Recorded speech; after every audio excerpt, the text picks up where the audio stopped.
episode of our Crowdcreate Mastermind Series, we explore the trends and changes that incubators and accelerators are facing in the work environment as it's being redefined. Learn how Silicon Valley accelerators are embracing work from home and SaaS platforms to recreate the startup advisor ecosystem online. Hear what trends the experts are watching in the food tech startup space and why this is such a big opportunity for early stage investors.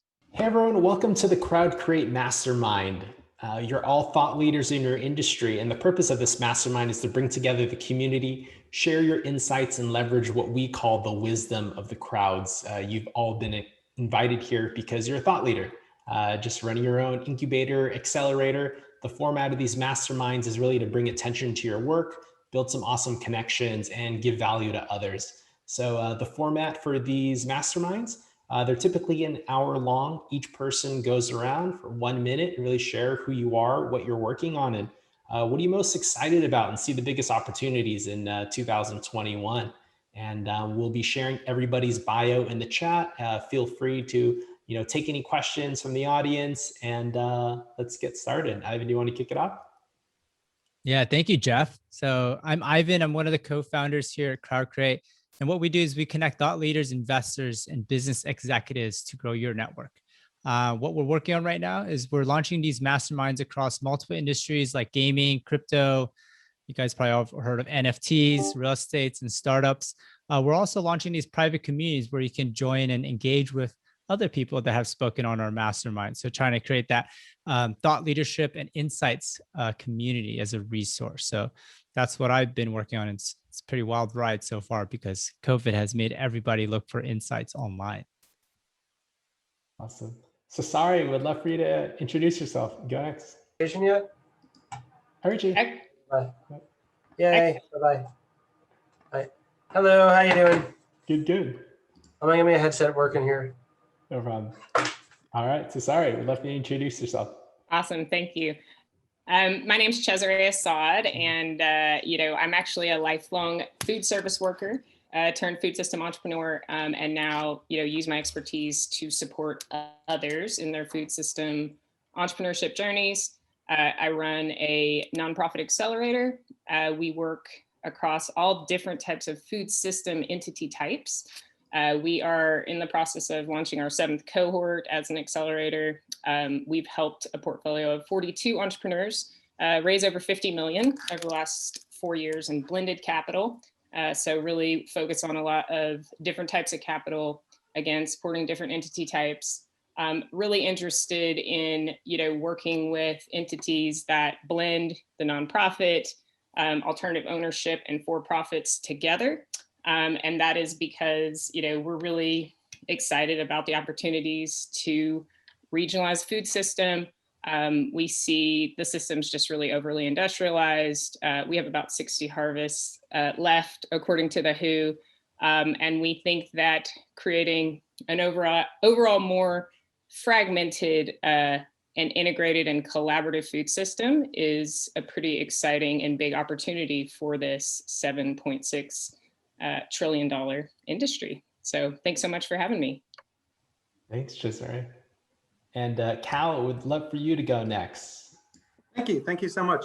So my name is Cal Deutsch. I am a partner at Battery, which is an accelerator based in Berkeley.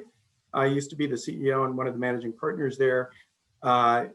Ironically, I literally just dropped an orientation session to join this panel. We're kicking off cohort 12 today. We've graduated north of 150 or so companies in the last 5 years or so. That's not my only accelerator. My colleague and I also started a virtual accelerator platform before the world went virtual because of COVID, called Silicon Valley in Your Pocket, which provides sort of an on-demand, self-paced course for accelerators and incubators around the world. And then lastly, a spin out from our efforts at Silicon Valley in Your Pocket is Deal Engine, which is a platform, a SaaS platform for incubators, accelerators, and other investors, basically to help do the analytics of a large, top of the funnel pipeline of startups and applicants. And we're building a framework to how to score and evaluate and effectively build sort of a FICO score for startups.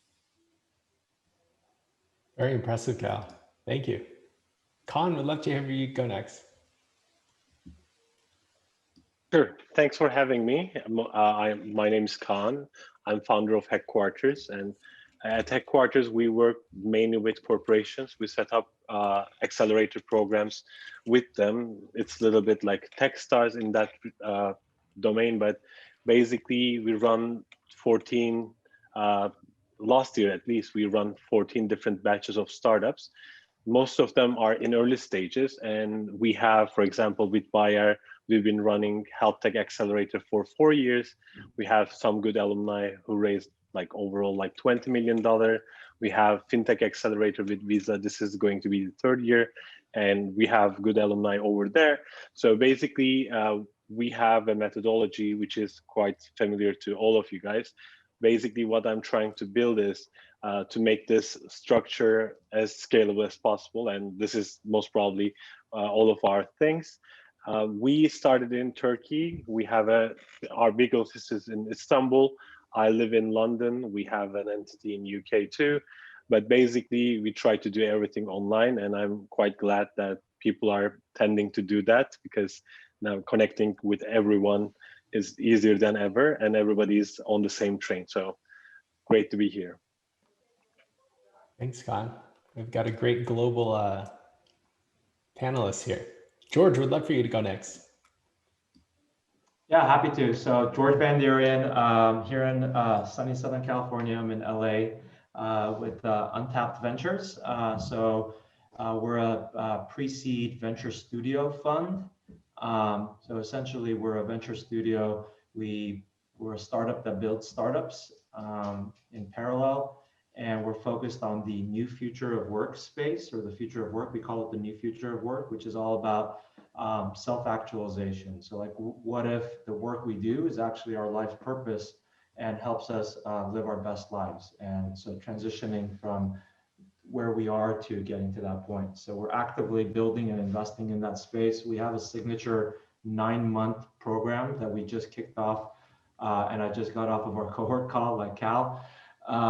And so we have about 25 teams in that one that are all in the future of workspace, super early, and we're anywhere from kind of light touch to high touch, helping in accelerator, incubator, kind of, we're a hybrid accelerator, incubator, studio capacity in that sense.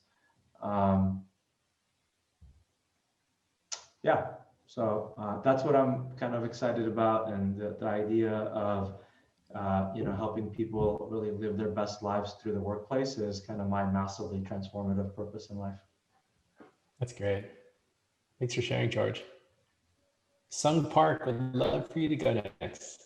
Hello, thanks for inviting me to this. So I run an incubator called Boomerang, and it's a little bit different model. So what we actually build is platforms for growth for Fortune 500 companies, and we customize them.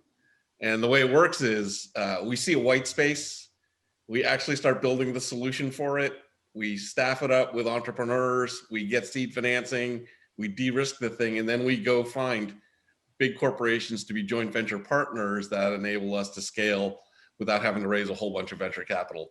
At the end, they've got an option to call to buy the thing, or we can spin it back out. So it's a lot of fun. We did it. We did the Levi's custom fitted jeans program. We just did a cosmetics one where we created a joint venture between IDEO and WPP. And what we're kind of excited about now is obviously the one we're working on, which is a food as medicine platform. And we are essentially tricking people into eating healthy foods. So we take things like cookies and chocolates and take out the sugar and the refined carbs and add in clinically proven actives. So it addresses things like heart health and gut health, but you're still eating cookies and chocolate. So that's our business. That's great. Thanks, Sung. That's a good segue to you, Laura. I would love for you to introduce yourself. Food is medicine. You're right after my heart. I love it. I love that you're doing that. So I'm Laura. I'm the head of the Food Foundry Accelerator. We're based out of Chicago, so the Midwest, have quite a network there. a little bit of my background is I've dabbled in a lot of different areas in the food value chain, from hands in the dirt, working in urban farming with City Farm Chicago and Plant Chicago, working with makers and vendors at the hatchery and family farms, some better for you CPG brands, and then building out the Food Foundry Accelerator over the last 3 years. We're definitely a little bit earlier in regard to some of these great panelists that I'm alongside. We've had 2 full cohorts and a boot camp. We're currently doing diligence on our 3rd cohort that will be kicking off May 24th, so soon. And I'd say what I'm excited about is last week in Chicago, there were 2 funds that just launched, really helping underrepresented founders, specifically in the Midwestern region.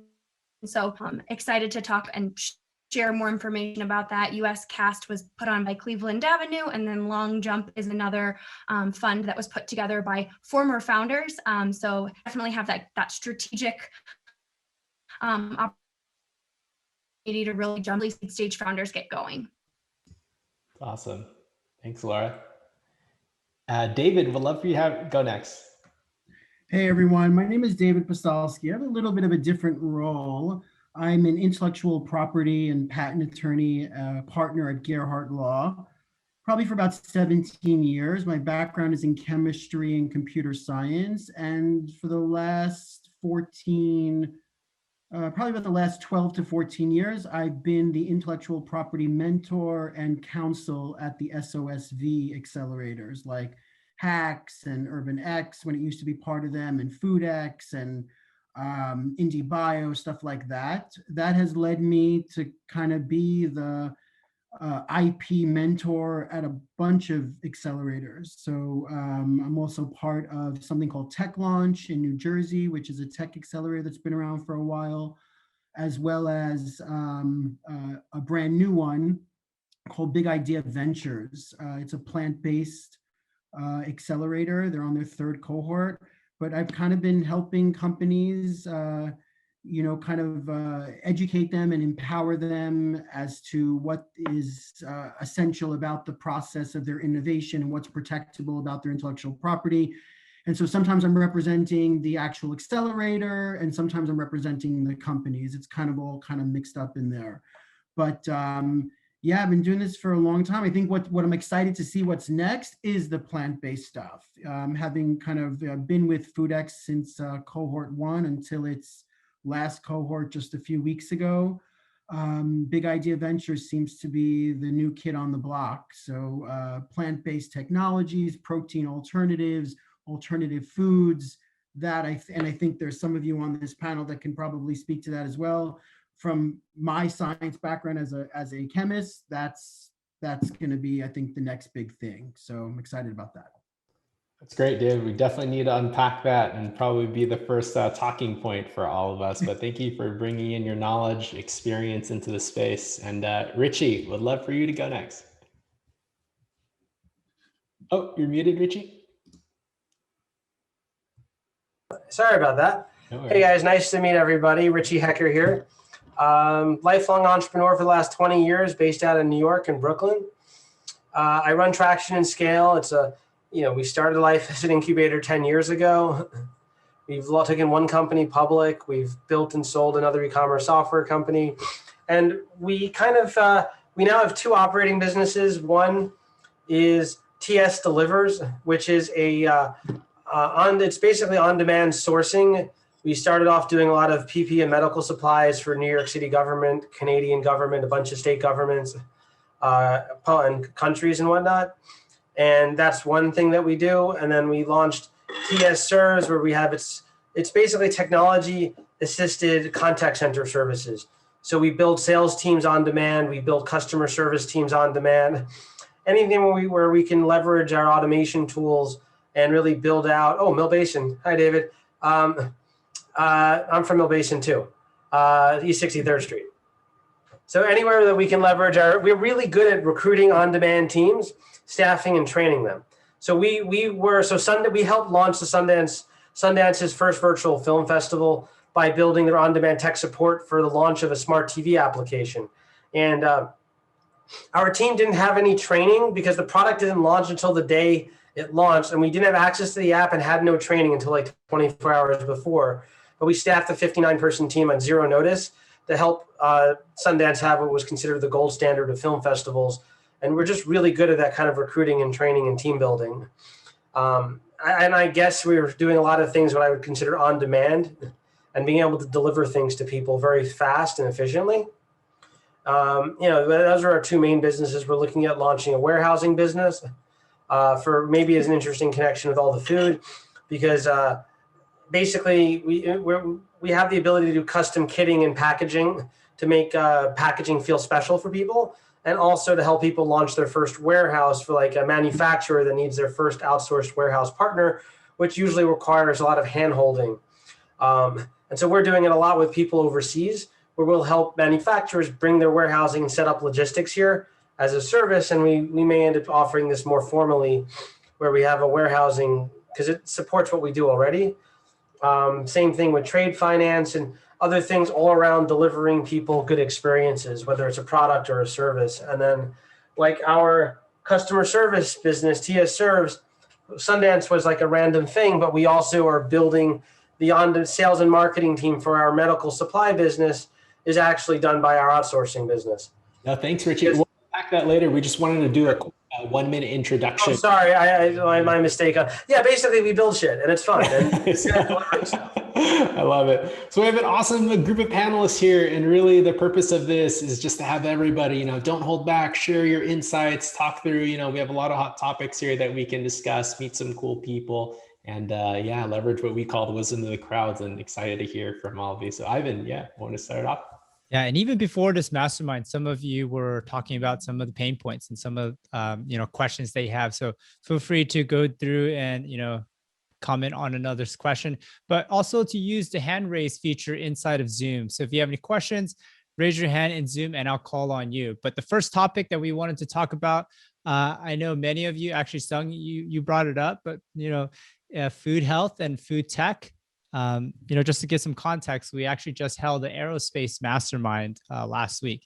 And one of the big topics on that, we had legit space astronauts talk about food and how a lot of that food technology they're creating in space is actually coming down to Earth. So, and, Beyond Meat is now, everybody knows about it because now it's in fast food, but let's start with that topic and let's unpack that a little. What are the most exciting things happening right now inside of food tech? And what are some of those projects that you can highlight that, are inside some of your incubators? Sure. It's a very broad area, so it's hard to pinpoint just one. Clearly there's the invention of food. So all the alternative meats is a phenomenal area. But what we tend to do is we tend to partner with the science groups like the Archer Daniels Midlands, Cargills, the Carries, and they're really advancing state-of-the-art ingredients. So beta-glucans are very good for you, but some of the beta-glucans that we're using right now are being used for cancer treatment in Japan. And rather than eating an entire bowl of oats, you're maybe eating 5 or 6 grams of this stuff, and it's really having a beneficial effect. So we're seeing tremendous movement in the space all around. The nice thing about the food space is it's recession-proof. I mean, you got to eat every day. So we like that. And, there's a growing recognition from a big, if you think of the current CPG market, their platform is high fructose corn syrup and refined carbs. And they all know they've got to get over to health and wellness. And they're all trying to figure out how to do it. So they're looking for innovation actively. And it's a great spot for entrepreneurs. Once you get over the hurdles of working with co-packers and the sort, it's a really interesting space. And we're also seeing even with nootropics and just, there's a lot of ingredients that people are just learning about. More and more people are turning around bottles and looking at the other side before even looking at the brand today. So there's a wealth of knowledge out there. Anybody have, there's a question for Roxy. So feel free to answer it in the chat, but anybody else have any comments? Feel free to raise your hand and I'll call on you. David. Yeah, I'll just say, I think Sung brings up a good point. The alternative proteins, as we call it, creating basically anything you can possibly think of from plants or naturally occurring products. So everything from eggs to seafood to pork, the world is going through a revolution, and it's international. That's the exciting part. I actually spent a lot of time in Tel Aviv, Israel, where I am right now, and the whole ag tech alternative protein, alternative meats industry is just booming here, but focused, on bigger markets. So there's amazing startups coming out of like India, Singapore, the countries that are China, even Korea, that are looking to really take hard science and create alternatives to meats in order to save the world at the end of the day. That's the mission for sure. It's to save animals and to save the world. That's what a lot of them are doing, and it's like heavy science. This is like I often say, this is like food for a long time. Like the food world was not really so much based in patents, because I'm a patent attorney, they're not so much based in patents, but the food science world, right? The alternative protein world, that is, all based in science. So there's this, budding between like food products and science, and there's just a lot of heavy science in there. So I guess what I'm trying to say is that, some great ideas are coming out that, usually kind of need some protection for sure, because, the biotech and chemistry that's involved in some of these procedures is something that you have to protect. Like it's not like making a chocolate chip cookie, is what I'm trying to say. David, I'm curious, what are some of those projects? I mean, for us here in the United States, we're kind of limited on what we're seeing, but what are those that you're talking about? I'd love to hear what they are. Yeah, I can talk a little bit about some. There's a lot of taking cells from animals. You're not really, killing the animal, right? You're taking the cell of an animal. Let's say it's from a pig or, from a cow or something. And then you're basically growing meat in a lab and so that's really what the whole alternative protein scene is about.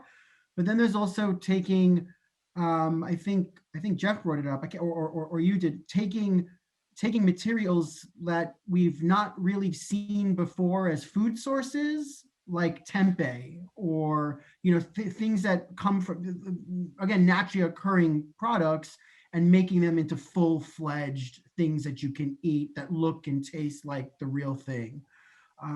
So yeah, it's pretty exciting. It's definitely hit the United States for sure. It's not just about Beyond and Impossible, right? There's definitely a lot of companies out there that are trying to make headway.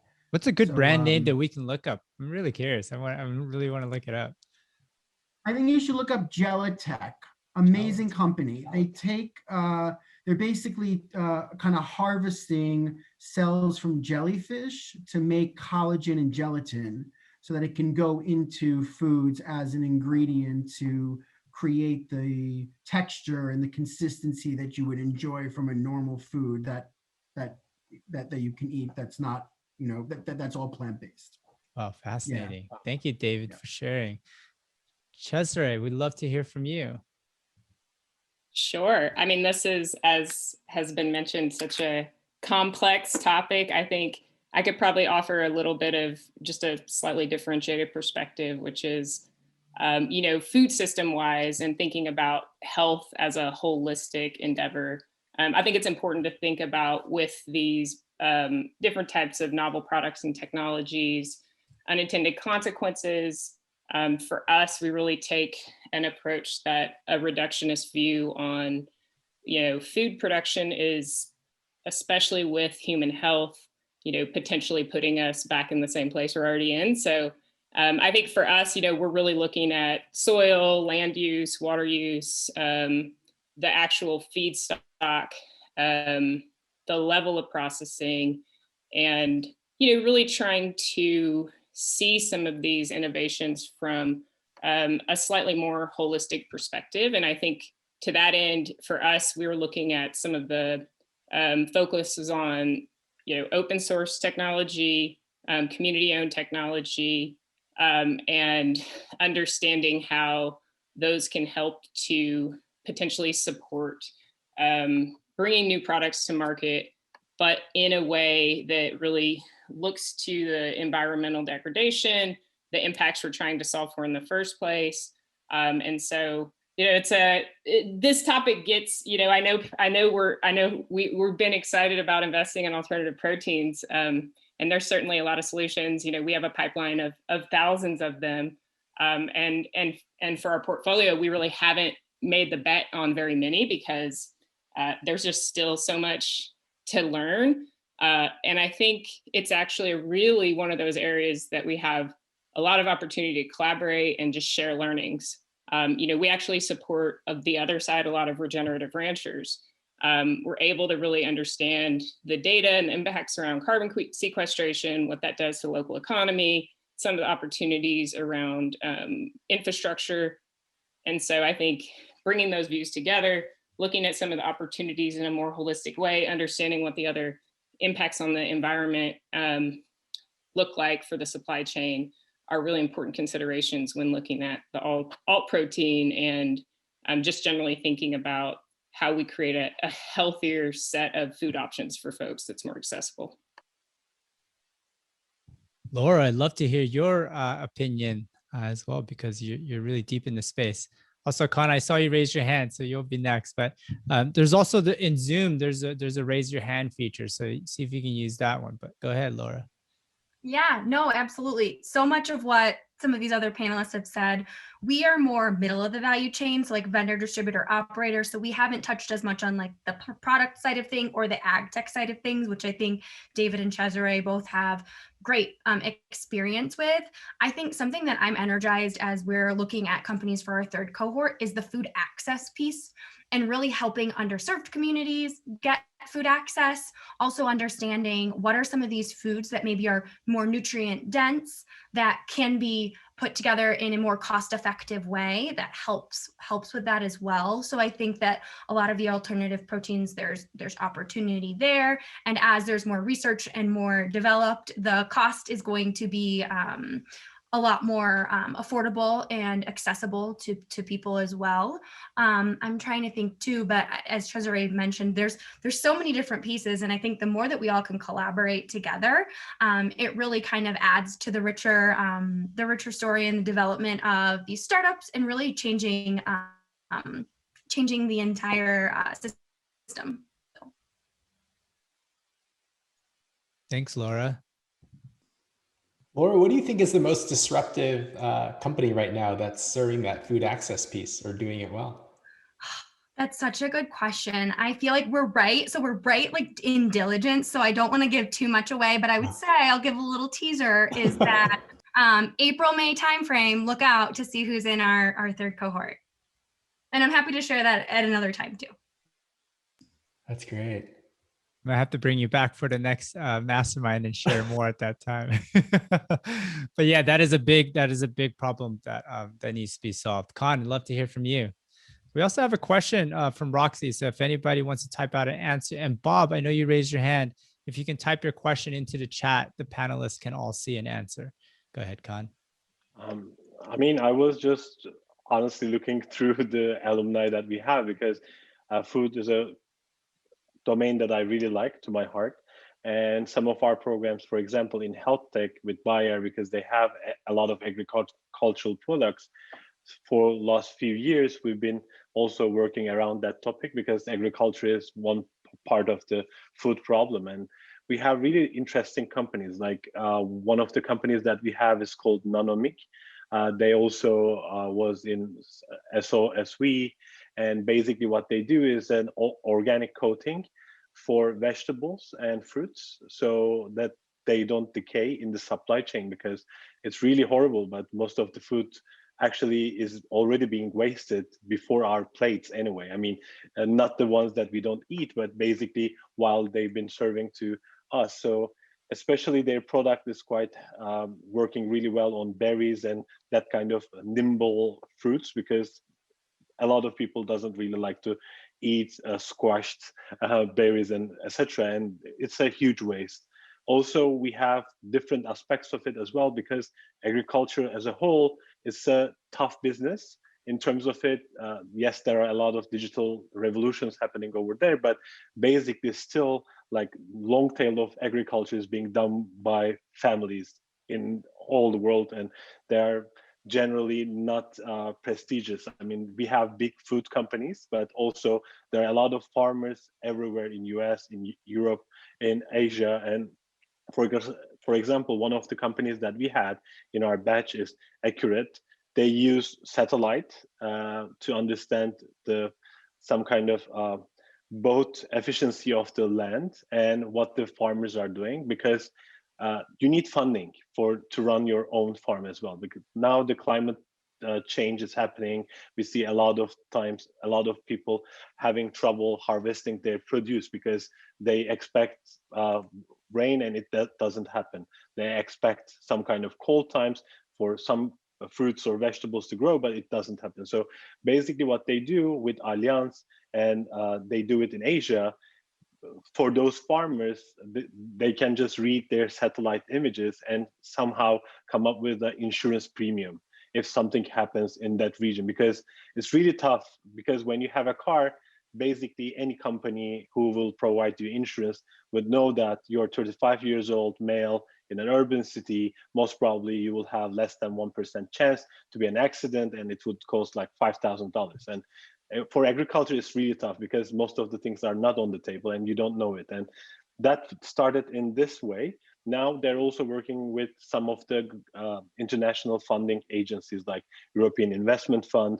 to give money to farmers who are doing business, because I'm sure that some of you already know about this, but a lot of grants are kind of being scammed or frauded. They just get the money for like starting something, for even in startups, and basically they just don't deliver. But they need some kind of technology so they can trust it to be invested like a vehicle. So it is really interesting for me, and a lot of new things also coming up in terms of recycling parts of it. One of the startups that we have in the Sustainable Growth Program that we are doing with HSBC for last 2 years, the idea is to tackle all UNDP problem spaces. Like we have 17 sustainability goals for the world, including food equality, water, etc. And one of the companies that I really like, they started to work with IKEA right now. Basically, they just turn product waste like orange peels, clementines, something like that, into panels that actually IKEA uses to build tables, sturdy tables, just from food waste. It's incredible. So I really like every part of it, and their designs are beautiful. I'm a big fan of IKEA because we have that here in America too. But I do want to switch topics. And again, if anybody has any questions, please raise your hand in the Zoom feature. I wanted to jump over because a lot of y'all are incubators, accelerators in different parts, not just food. A lot of the questions that the community has been asking is, how do you do your due diligence? How do you find those, that next, a lot of people call it unicorn, but what goes into this process? And if you love to share how you do it, that would be great.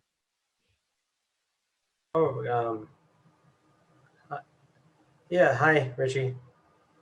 Our approach is simple. We sort of just like hustle around the edges, test the opportunity of people willing to spend money on it, and we'll write a check. Then we test it, and then if it's working, we then figure out a way to create a very scrappily test sales and marketing on it. We're all about like assuming everything we do, we look at like a small business. If it works as a small business, it could work as a big business. That's our general approach. We generally don't do like burn a bunch of money, test a bunch of stuff. Everything we do needs to be at least break even. So look at it like a mom and pop store in the corner. Is there demand? Can we deliver demand profitably, or at least at around break even, give or take a couple pennies? If so, we see if there's one client, can we scale it to 5? All right, cool. How do we press fire? How do we then press go on it? It's just testing and cash flow. Very agile. I like that. Cal, I'd love to hear from you. Yeah, I will echo some of that as well. That first and foremost, I mean, the reality of the industry that we're in, the elephant in the room, is that this whole startup industry has something like almost a 90% startup failure rate, and that's should be concerning to all of us. For the most part, a lot in the venture community are comfortable with that because, like you said, it's finding that that 1 out of 10 or 1 out of 15 or 1 out of 20 unicorns of hitting the home run. It's not necessarily good for the startup founders, where 90% of them are going to have to start over and so forth. So some of the methodologies that are so prevalent here in the Valley now, at both UC Berkeley and Stanford, the principles of like lean startup and using business model canvas and value proposition canvas, those are important to us. So you were asking about just the diligence process, sort of that top of the funnel. You start to look for some of the leading indicators about whether or not they can check the boxes. So, is there a moat, a barrier to entry that you have some competitive advantage? How dense is the competitive landscape? The strength of the team. I cannot overemphasize the importance of the team itself. When you think about, companies that fail, and other studies have shown this, something like 80% of failures are attributable to team and product market fit. So if you start by just thinking, is this the right team that can execute? And have they found a real product market fit? And surface those questions during the diligence process, that is a step in the direction of de-risking the entire cycle, because it will not only inform you as investor, it will then serve as a feedback loop to those founders to make corrective remedial actions sooner, as opposed to pivoting 2 or 3 years down the road when your cap table is already chock full and you've spent millions of dollars. Cal, is there some secret interview question that you usually use, or like something that's unique to you when you select founders that really gets into whether or not they're the right team to execute? So a couple of the things that we do now at Deal Engine that we want to kind of socialize within the industry. First and foremost, I heard a few of the speakers also talk about diversity and inclusion as well as being sort of an end goal. And I think that's one of the tantamount things that we actually use as one of the criteria, that studies have shown that the more diverse the team, the higher likelihood for success. I mean, that's it, to me, that's like a no-brainer. If I surround myself with people that are more like me, I will have less good outcomes. And so we also get into some psychometric measures, things like grit scale. It actually measures your perseverance, your grit, if you will.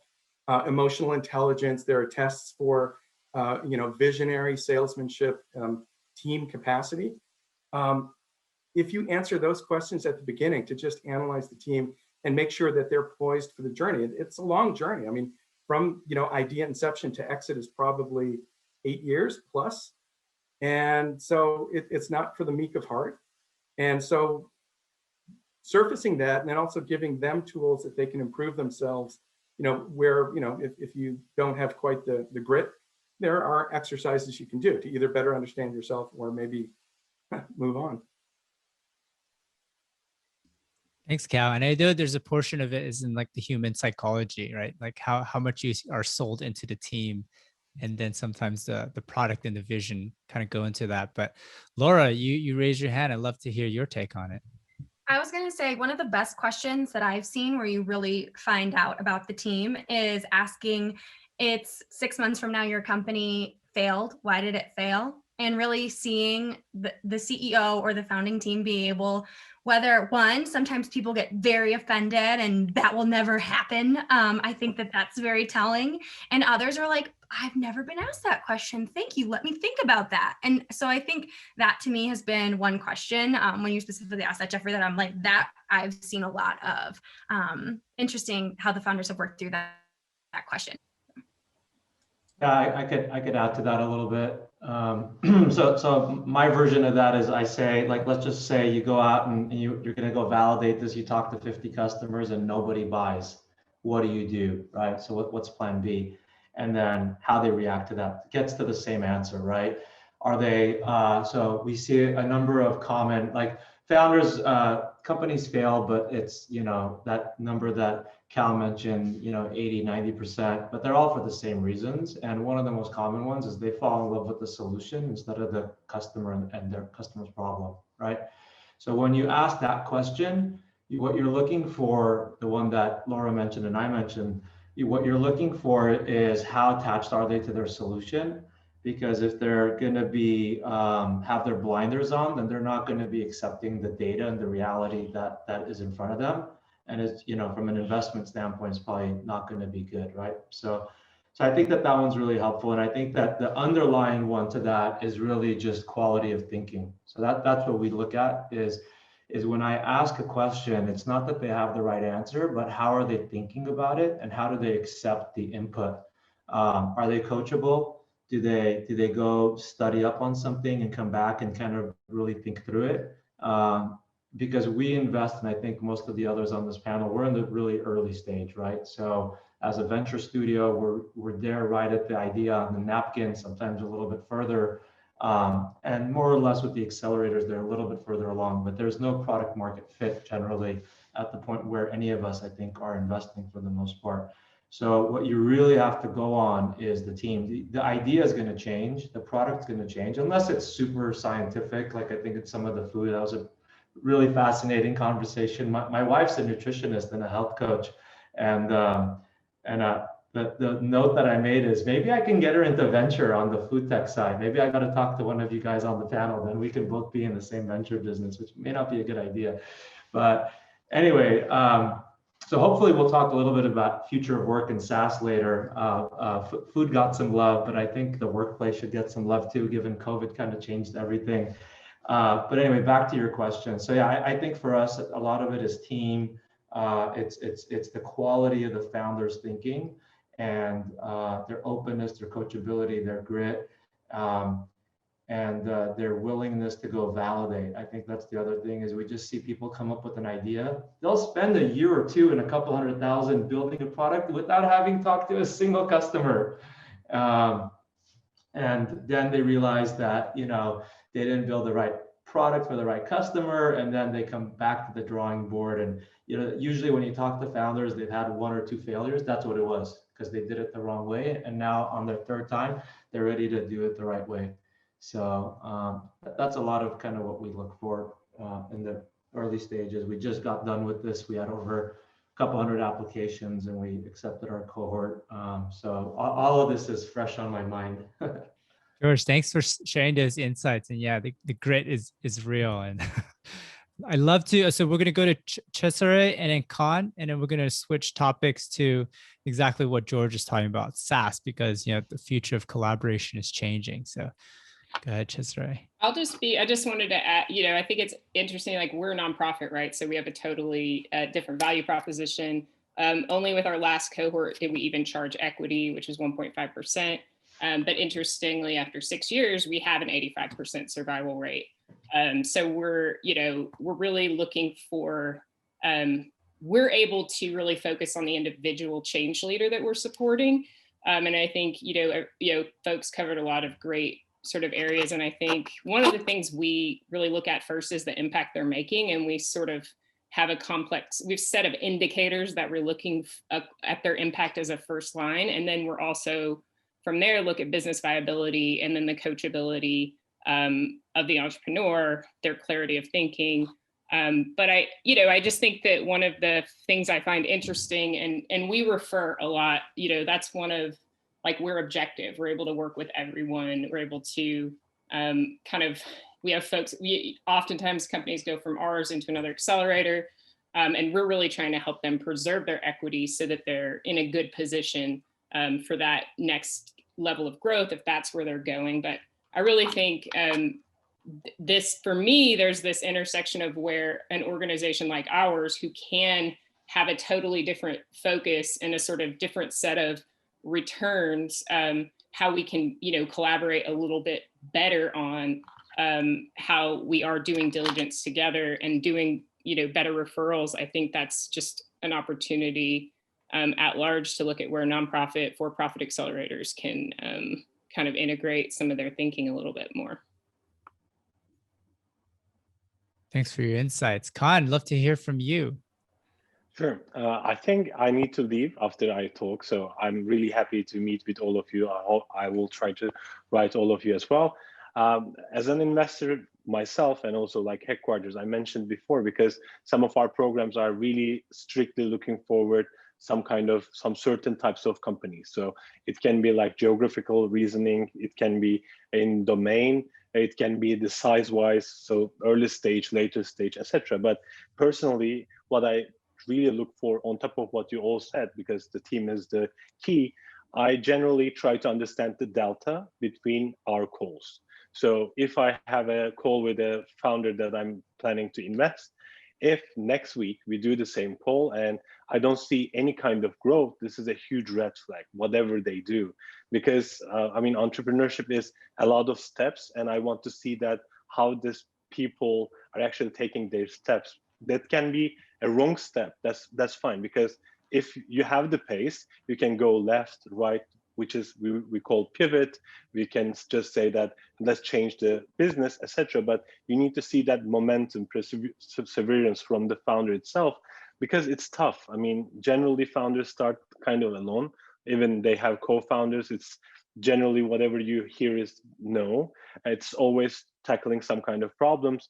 But when I see incremental build up on their side, and I really like when people listen to me, but not the way that I say everything right. So basically, I would be happy if we talk today, and next week he can say that, oh, I just had these 2 calls that we were talking about, and I think you are totally wrong, and I would appreciate that significantly, because I'm not looking for people to execute my vision. It's them with the vision. I'm just trying to help them any way possible. This is generally what I say. If I knew much better than you do, I would be the founder of this company. So I'm not going to give you any answers, but at least I will tell you my story. So this is what I'm going to close with.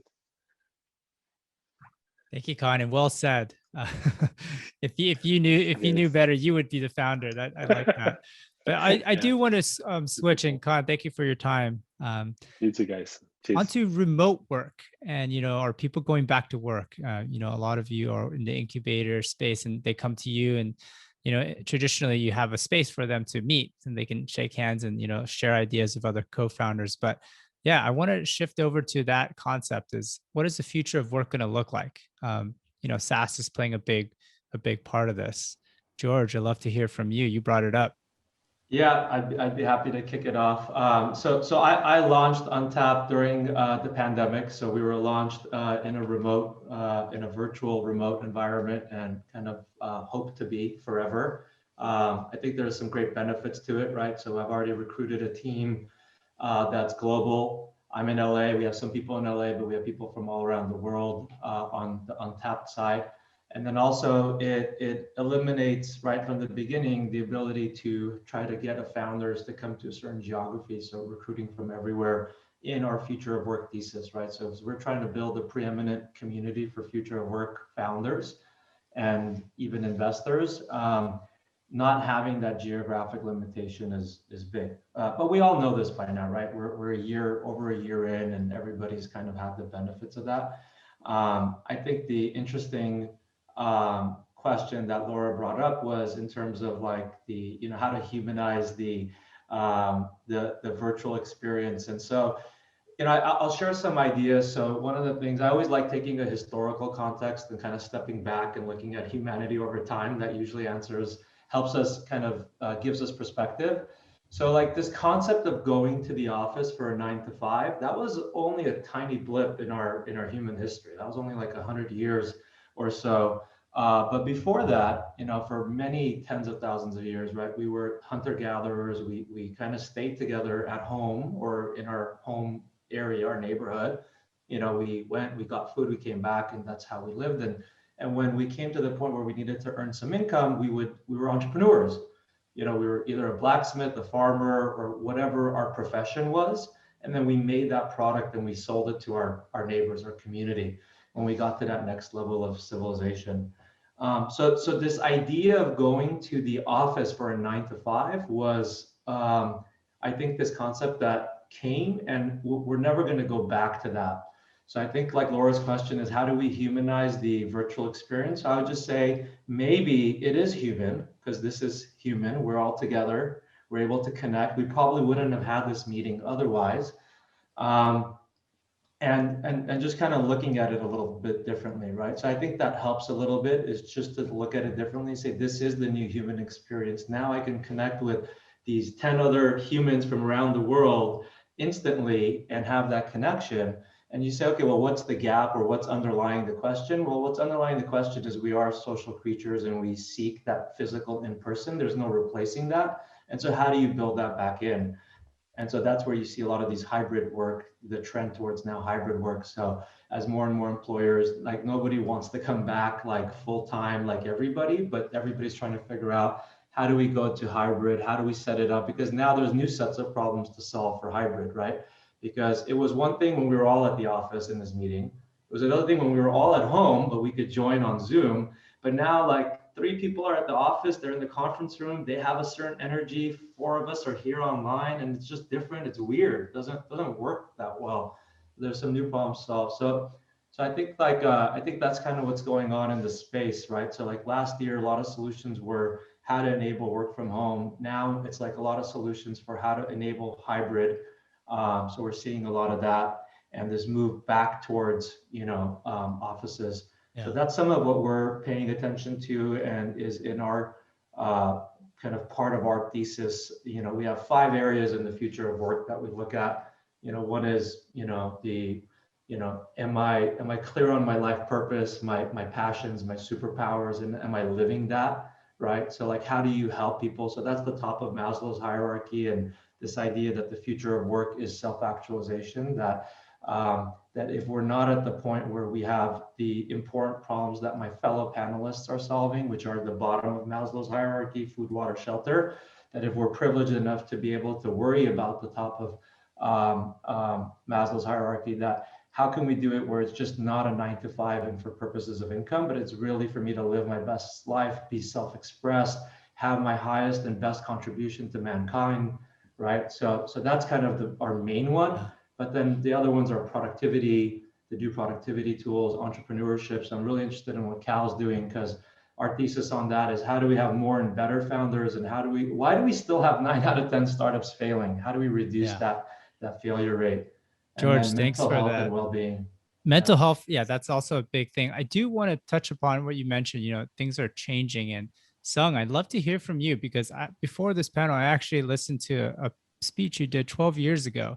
And you're definitely well seasoned, and you've seen all the transition. Like, where are you seeing this work from home and this whole new SaaS world play out? If you view this pandemic as a disruption, then it's just accelerating all the trends that were already happening before. And there's a whole bunch of macro trends, right? So streaming services is, theaters are being disrupted, retail's being disrupted, work is being disrupted, government. So all industries are being disrupted by this. The work thing is just one of the things that's being tagged along with it. We've always worked in this fashion, which is virtually. We've always worked at home. We've always tried to use different tools for integration and collaboration. You're just seeing the mainstreaming of it right now. So there's, it's just part of, as the other panelists were talking about, this is a natural trend that's going to happen. It's not going to go away. And the good point was, how do you balance the need for socialization with the need for where this is all heading? Clearly you wouldn't want to be in the commercial real estate business right now. You wouldn't want, WeWork is probably scratching their heads even a little bit, even though that's a variable cost versus the big fixed cost. But the guys who own those towers are really in trouble. I mean, this is a permanent shift. You're not going to see it back up. It's happening in all sectors. Education, you're going to see probably 20-30% of colleges go out of business. It's a big macro thing. We have room for 2 more comments. Love to hear if any other comments from the other panelists. George, I'm kind of curious, if you would choose a company where they all work in the same room and heads down, that collaboration, or a globally distributed team, like, what do you think would perform better? Oh, sorry, George. Yeah, that's actually a really great question. If you're saying all things being equal, Yes. That's a really good question, and I'd be curious what some of the other panelists think. But I I'll could take a crack at that. just to think it through out loud. I mean, I think that the benefit of all of them in the same space, like they're going to be hustling. It's like the whole garage thing. The benefit of distributed, I'm assuming that they've taken the best in each position, so they had the opportunity to not just pick who was local. So I guess it's not all things being equal. If it was truly all things being equal, then of course I would take the in-person, because there's just going to be a whole, at the early startup phase, you can't, I mean, that's why, like, Apple, Microsoft, even like, some of the early work that Elon did, like all of those were in the same space, 24 hours, like just, maniacal focus on this one thing. So I would take that, all things being equal. Cal from Silicon Valley, would love to hear your take on the future of. But I'll actually take a more human-centered approach right now, because when you think about different personalities, I mean, we have introverts and extroverts. And one of the things that's gotten really clear during COVID is the introverts actually like this. And I'll, not speaking out of turn, but my wife has a very high-powered job. She's a general counsel for a major corporation, but she's also an introvert. And she manages now a distributed legal team and absolutely loves the situation because she can interact with them and still has the opportunity to unplug. And let's not forget also the amount of time and energy wasted commuting before, where being in the Bay Area, even if you were like, 20 miles away, it was probably at least an hour-long commute just because of the traffic patterns, which have suddenly gotten better temporarily. So I guess I'm kind of hedging and saying it's shades of gray, that I think some people will thrive in one environment, some people will seek out the other. And I don't think that one or the other answers it will be a hybrid scenario, because some interaction for certain use cases will dictate in-person collaboration. Software development, I think, is a great one that could be distributed. If you're a student of this, go study Zapier. I mean, ironically, Zapier, which is, the API systems integration platform, from its get-go was a virtual company. So they were the poster child way before COVID and are worth a look as to how they have succeeded and thrived. I think as organizations get much, much larger, let's say it's a Fortune 100 company, I'm struggling to picture how that one could be completely virtual ever, unless you really put on your futurist hat and we start dreaming about, like, the Star Trek holodeck, which is maybe only 4 or 5 years away of having a more immersive experience that doesn't lead to Zoom fatigue, which I assume all of us suffer as well.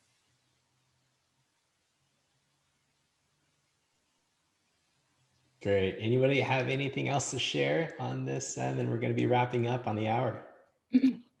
One thing we've done in addition to our traditional entrepreneur in residence roles, we've added a therapist in residence as well as an elder in residence. And I just, throwing it out there, it's just like, what are the ways we're trying to really kind of get in there and like leverage the different modalities, really think about healing and mental health and sort of integrate that into.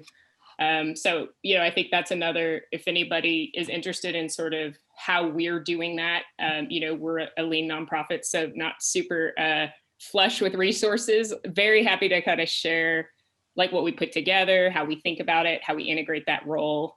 And yeah, I think this is I appreciate hearing how everybody else is thinking about this. So.